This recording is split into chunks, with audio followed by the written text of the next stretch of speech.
मूर्ती लहान पण कीर्ती महान, तर त्या गणेशाला प्रथम पूजेचा मान आहे.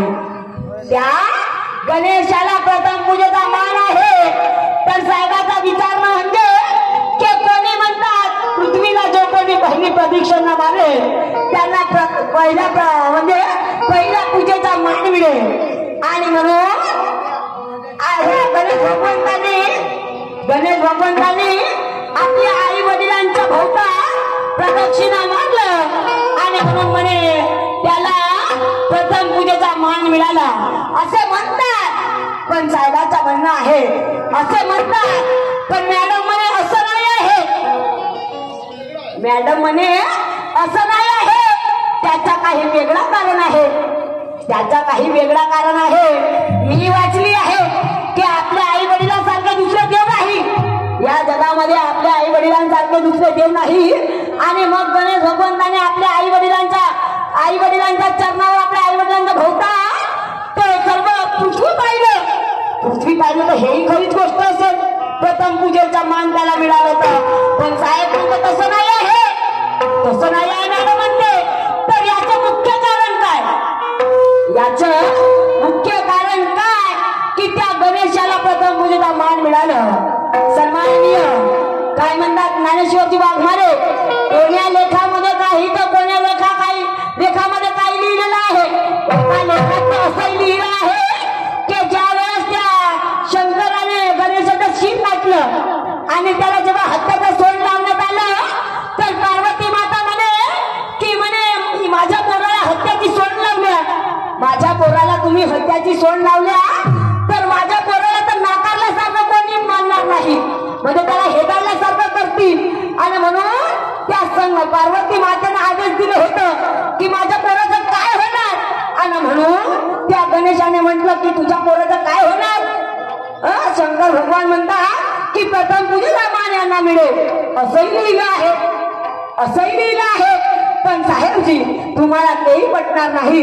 आणि म्हणून मला सांगायचं आहे की त्या गणेश भगवानाला गजानन म्हणतात, विघ्नहर्ता म्हणतात, गणपती म्हणतात, गजानन म्हणतात, अशा कितीतरी नावाने त्या गणेशाला ओळखलं जाते. पण साहेबजी त्या गणेशामध्ये ज्ञान शक्ती मानली जाते. त्या गणेशाला ज्ञान शक्ती मानलं जाते. अरे शक्तीचा अर्धपती मानलं जाते. अर्धपती त्या गणेशाला मानलं जाते. अरे विघ्नहर्ता मानलं जाते. संकटमोचक मानलं जाते. संकटमोचक त्या गणेशाला मानलं जाते. अरे एवढंच नाही तर त्या गणेशाला संपत्ती सुखाची शक्ती मानली जाते. त्या गणेशाला संपत्ती सुखाची शक्ती मानलं जाते. आणि एवढंही नाही असे तर त्या गणपतीला 4 खाणी 4 वाणी 6 शास्त्र, 4 खाणी 4 वाणी 6 शास्त्र, 18 पुराण, 4 वेद आणि 4 देह. 4 देह यांच्यामध्ये समावलेली वस्तू म्हणजे गणेशजी, यांच्यामध्ये समावलेली वस्तू म्हणजे गणेशजी. आणि म्हणून त्या गणेशाला प्रथम पूजेचा मान मिळाला. त्या गणेशाला प्रथम पूजेचा मान मिळालाच आहे. हे तुमच्या प्रश्नाचं उत्तर आहे. हे तुमच्या प्रश्नाचं उत्तर आहे. आता मला विचारायचं आहे. आणि मला काय विचारायचं आहे, म्हणतात की त्या रावणाने सीतेला चोरून नेलं. त्या रावणाने सीतेला चोरून नेलं आणि सीता चांगली असून सुद्धा तिला आपल्या चारित्र्याचा सबूत द्यावं लागलं. तिला आपल्या प्रतिव्रतेचा सबूत द्यावं लागलं आणि तिला अग्निपरीक्षा द्यावी लागली. तिला अग्निपरीक्षा द्यावी लागली. त्याचप्रमाणे साहेब आपल्या भारतामध्ये अशी एक स्त्री होऊन गेली. आपल्या भारतामध्ये अशी एक स्त्री होऊन गेली की तिला आपल्या चारित्र्यासाठी अग्निपरीक्षा द्यावी लागली. तर तुम्हाला सांगायचं आहे साहेबजी की त्या सीतेसारखी आपल्या भारतामध्ये अशी कोणती स्त्री झाली की जिला अग्निपरीक्षा द्यावी लागली. त्याचं कारण काय? त्याचं कारण काय? त्या स्त्रीचं नाव काय आणि कोणत्या साली तिला अग्निपरीक्षा देण्यात आली. तिला अग्निपरीक्षा कोण्या साली द्यावी लागली इतना आदर बता देंगे ना मान जाऊंगी ज्ञानेश्वर जी आपको। आणि म्हणून शेवटी म्हणायचं आहे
या गीताचे कवी ज्यांनी किती मेहनत करून हा गाणं लिहिलं असं सन्माननीय दर्शनजी गजवी काय म्हणता कवी दर्शनी आणि या शिवानीला कवी दर्शनी शिवानीला आधाराने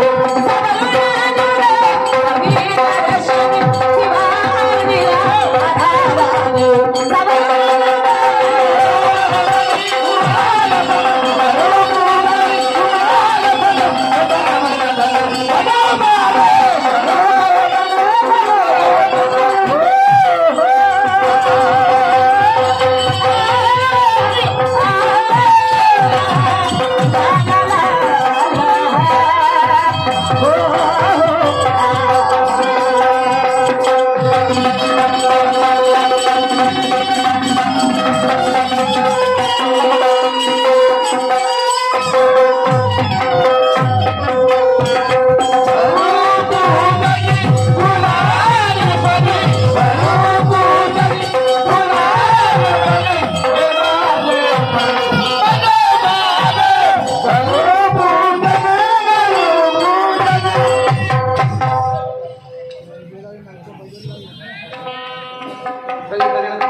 हॅलो